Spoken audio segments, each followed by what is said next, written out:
প্রায়ই মধ্যপ্রাচ্যে অধিকাংশ মানুষের ঘুম ভাঙে সাইরেনের শব্দে। দিন শুরু হয় সংঘাতের খবর দিয়ে। প্রতি বছরই ভয়াবহ মানবিক বিপর্যয়ের সাক্ষী সেখানকার মানুষ। প্রথম বিশ্বযুদ্ধে অটোমান সাম্রাজ্যের পতনের পর মধ্যপ্রাচ্যের চিত্র পাল্টে যায়। অঞ্চলটিতে তেল গ্যাস আবিষ্কারের পর শুরু হয় পশ্চিমাদের নতুন রাজনীতি। যুক্তরাষ্ট্রের মতো বিশ্ব শক্তিগুলোর প্রতিযোগিতায় অস্থিতিশীল হতে থাকে মধ্যপ্রাচ্য।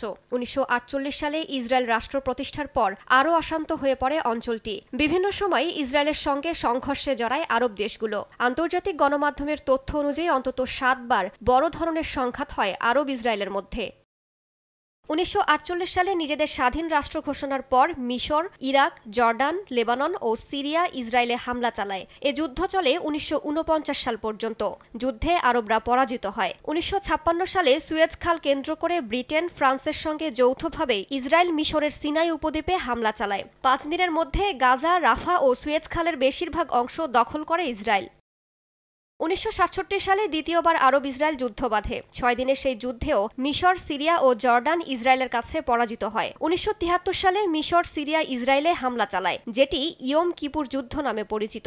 1982 সালে ফিলিস্তিনি সংগঠন প্যালেস্টাইন লিবারেশন অর্গানাইজেশন PLO ধ্বংসের লক্ষ্যে লেবাননে আক্রমণ করে ইসরায়েল। এক পর্যায়ে 1985 সালে লেবানন থেকে ইসরায়েলি সেনা প্রত্যাহার করা হয়। 2002 থেকে 2006 সাল পর্যন্ত লেবানন ইসরায়েল বেশ কয়েকবার সংঘাতে জড়ায়। এ সময় লেবাননের হিজবুল্লাহ সহ বিভিন্ন সশস্ত্র গোষ্ঠীকে সমর্থনের জেরে ইরানের সঙ্গেও ঠান্ডা লড়াই চলে ইসরায়েলের। যুক্তরাষ্ট্রের মদদেও মধ্যপ্রাচ্যে সংঘাতের সাক্ষী হয়েছে বিশ্ব।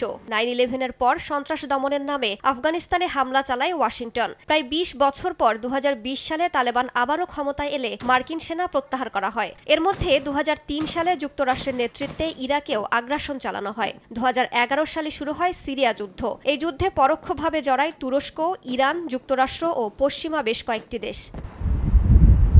2023 সালের অক্টোবরে শুরু হয় হামাস ইসরায়েল সংঘাত। এর জেরে মধ্যপ্রাচ্যে যুদ্ধ পরিস্থিতি তৈরি হয়েছে। মার্কিন সমর্থনে ইরান ও লেবাননের হিজবুল্লাহ, ইয়েমেনের হাউথি বিদ্রোহী সহ বিভিন্ন সশস্ত্র গোষ্ঠীর সঙ্গে ইসরায়েলের লড়াই চলছে।